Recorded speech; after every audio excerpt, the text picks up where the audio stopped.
Si, par le plus grand des hasards, vous êtes un fou malade dangereux, tout comme moi, et que vous avez maté des dizaines de fois la bande-annonce de The Witcher 4, déjà, point numéro 1, bienvenue, vous êtes officiellement un malade et donc un sorceleur. Et deuxièmement, il y a des choses hyper intéressantes qui viennent d'être partagées du côté de la chaîne YouTube de CD Projekt par rapport à ce splendide, que dis-je, trailer de The Witcher 4 qui, pour rappel, avait été partagé à l'occasion des Game Awards de l'année dernière, en l'occurrence dès décembre dernier. Et on a une vidéo de 10 minutes de la part du studio qui fait état donc à la fois des coulisses de la bande-annonce, mais également quelques petits éléments complémentaires. Ça vient de sortir à l'instant même du côté de la chaîne. Je propose donc qu'on voit ça ensemble. J'ai pas vu la vidéo, on découvre tout ça, on en parle un petit peu, et honnêtement, parler de The Witcher, ça me fait toujours extrêmement plaisir. Moi, c'est vraiment un plaisir incommensurable que j'ai de parler de ce jeu, mais également de cette saga.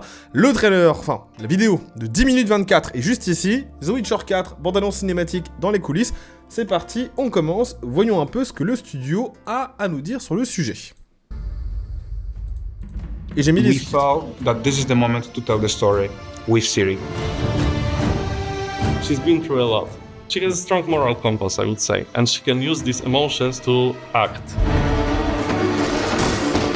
Ciri is all about becoming the Witcher, and she is very determined to follow this path.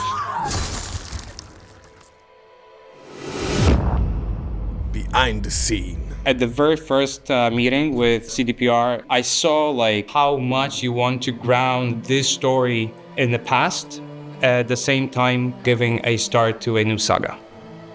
We were thinking in this story that Mione and Ciri are a little bit mirrors of each other.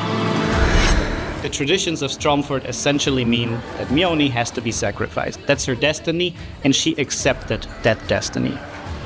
Ciri is known as someone who does not accept destiny. She fights back at it. Ciri was exactly feeling what Mione could feel. Even just looking at her, hearing, her voice trembling when she goes, I shall be, the bringer of salvation. And you can hear that there is a duty in that. There is something you grew up with. There's something you should do, but deep inside, you know that this is bad. So they have a very brief interaction in the woods when she says save yourself, right? That this is something that your older sister would say, your friend, you're someone close to you. Just from this brief interaction, she can exactly know what she is feeling. And she's like, your life is more important than those stupid superstition that your village grew up with. One of the really important things was for the viewers to feel as Ciri would feel, so you could see how the story unfolds together with her and get the same emotional flow as she would get as she was trying to fix the issue of the village. The way she kills the monster, the way she reacts to the people killing Mione, it's different than what Geralt would do. She lives through these emotions, she's connected with herself. So all we wanted, for to go to the woods, to go to the god. We always try to walk around Slavic style and be coherent with Sapkowski's book. I believe the style for characters, faces, hairstyles, you can find this kind of faces somewhere in the villages there and there. That's why it's very important to see the range of possibilities in the whole Central Europe. Just the ambiguity of the whole story itself, I think it also plays very much to the way Sapkowski was crafting his Witcher stories. And it's also very in our Eastern European mentality that those shades of gray everywhere and not clear choices and the famous lesser evil. It was a huge project from the beginning, from the story that we created with our director and with CDPR team, and then the huge mock-up session. It lasted for 14 days. 14 jours pour un trailer. Et j'imagine qu'en plus, ils ont dû faire tellement de versions du truc. Il y a dû y avoir des versions alternatives vénères dessus.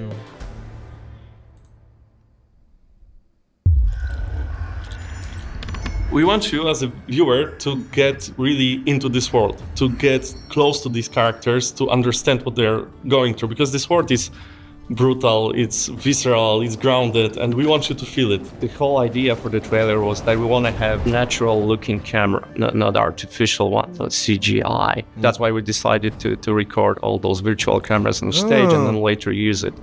In a trailer, for example, when you see Ciri, when she enters the fog, you can see that she's confused, that she doesn't know where to look, that the camera is more aggressive with motion, and we wanted to express more of this confusion. We wanted to have this glimpse of truth in it.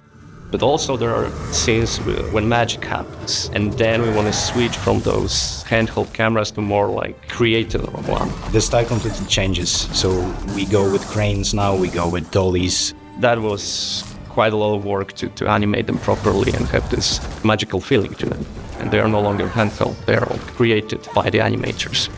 There are these nuances that we really want to take care of and to make it feel really like a movie.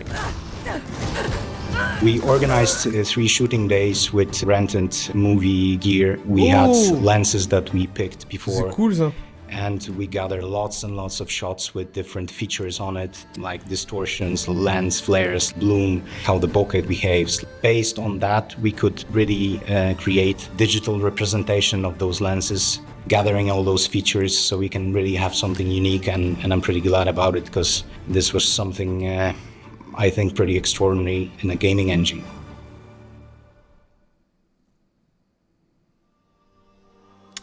My favorite part is the beginning, essentially. It's where we parallel Qui sont des parallèles avec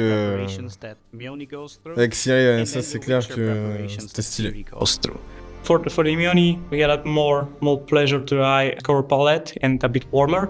But for the Ciri, we set up our environment darker and more moody. We wanted to create a bit more mysterious mood, which allows us to create more dense atmosphere and bring to the table a bit different story, because at the end, both of characters having a unique story behind preparation. Ciri is watching Jivan saying goodbye to Mioni, saying about destiny, saying that she was kind of born almost, meant to make it, right, kind of save them. It was really important for us to actually write this monologue in a way that Geralt could have said that about Ciri as well. Dearest daughter, I've watched ye grow from a devilishly curious child into a remarkable young lass with much grace, wisdom, and kindness. That makes me emotional because this is also something that she was fighting her entire life. Almost all the time, someone wanted something from her.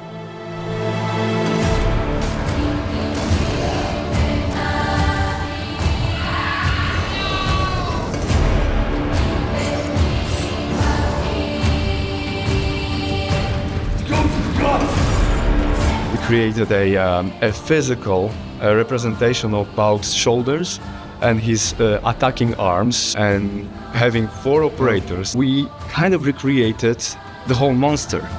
On the screen, we saw in real time a moving Balk. We created Witcher style sequence, just practice it a couple times. We practiced how to move the Balk, how to synchronize, and it worked beautifully.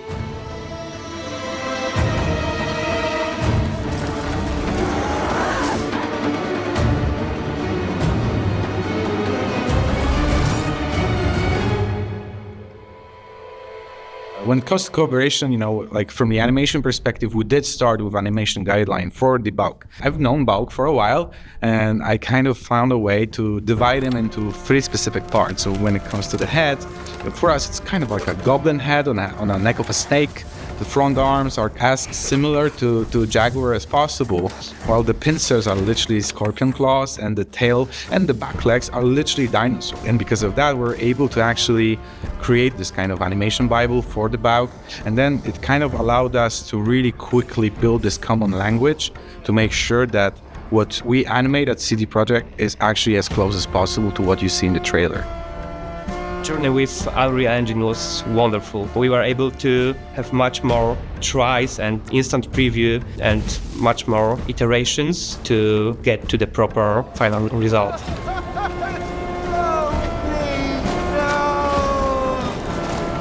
wants to go to the woods. The chosen one. His tradition.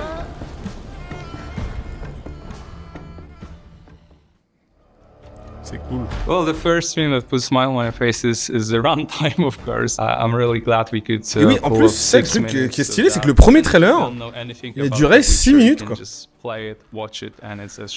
C'était un sacré trailer, hein, vachement généreux quand même en termes de durée. I love the slow burn, which is something very unique for a game trailer, I would say.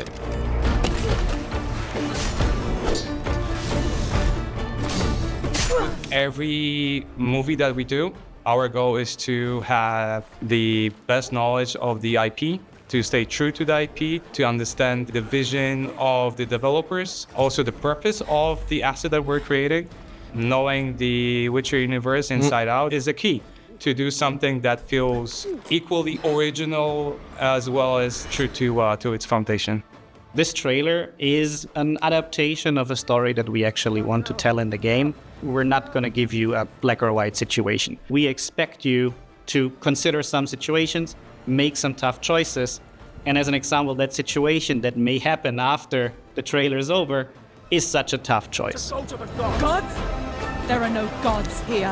Ce que ça veut dire, est-ce qu'il faut buter le villageois ou pas? Après, Witcher 3 avait déjà des choix un peu plus complexes quand même. Mais je vois un peu ce qu'ils veulent dire. Ok, ça commence à être dingue, j'ai encore plus hâte. Mais c'est intéressant d'avoir les coulisses. Honnêtement, pour raconter un peu rapidement le backstage, en fait, j'aurais bien aimé pouvoir faire un truc comme ça avec eux, poser la question aux développeurs directement de savoir comment est-ce que vous avez fait le trailer, les coulisses du trailer. Et en fait, j'ai même pas eu le temps de poser la question qu'ils l'ont déjà fait. Donc ça, pour le coup, c'est vraiment cool.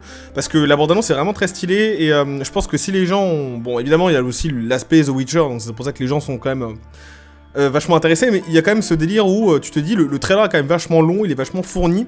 Il est vachement stylé, avec un rendu qui est fait sur une carte graphique. Alors à l'époque, ils avaient dit carte graphique pas annoncée, mais bon, on imagine que c'est peut-être la dernière série en date, ou peut-être celle qui sera sur la prochaine, on sait pas. Mais en tout cas, il y a un vrai truc là-dessus. Et aussi qu'il y avait toute une recherche de couleurs, de réalisation, de mise en scène, de plans, etc. qui était vachement cool. Et je trouve que pour un premier trailer qui montrait le projet, en réalité, c'était juste parfait, avec un rythme qui était assez lent au début. Enfin, c'est lent le temps que ça se mette en place, parce que le combat avec le Bogue, je crois que c'est à 4 minutes et quelques, enfin bref. Un truc un peu plus long que d'habitude. Là où effectivement, si on remonte 10 ans en arrière, on n'aurait pas été sur le même archétype de bande-annonce. Donc ça, je trouve ça vraiment cool. Et le fait d'avoir les backstage de tout ça, effectivement, les éléments à droite à gauche, expliquer les plans, etc., ce qu'ils ont envie de faire ressentir aux joueurs, tout ça. Ça, tu vois, il n'y a pas de souci. Mais par contre, c'est vrai que backstage, en l'occurrence aussi motion capture, voice session aussi, ça c'est vraiment cool. Et je savais pas qu'ils avaient fait aussi un peu des prises de vue réelles pour du lens test en fait de leur côté. Ça se voit un petit peu, mais je dis pas qu'ils l'ont implémenté dedans, mais c'est juste que il y a toute une recherche, c'est beaucoup plus de travail que ce qu'on peut penser un trailer en réalité. 14 jours, du coup, de travail, sachant également qu'il y avait toute la partie storyboard avant, etc. Ils sont passés aux caméras virtuelles à partir de ce moment-là aussi, etc. Donc bref, c'est un sacré beau boulot. Je trouve que le trailer était vraiment cool. On en a déjà parlé plein de fois sur la chaîne. On l'a également analysé. Je suis même revenu sur une autre analyse plus poussée, parce qu'il y avait l'analyse à chaud et l'analyse bien plus détaillée. Il y a eu les éléments qui ont été partagés par CD Projekt. Maintenant, de vous à moi, je pense qu'on va plus entendre parler de Witcher 4 d'une manière ou d'une autre avant au moins 1 an. Parce que là, c'est bon, il faut qu'ils cuisinent dans leur coin. Et là, ils ont tout montré par rapport au trailer. Ils ont tout expliqué. Ils ont fait voilà les interviews. On a également interviewé les développeurs CD Projekt, l'interview dans le magazine. N'hésitez pas à aller jeter ça.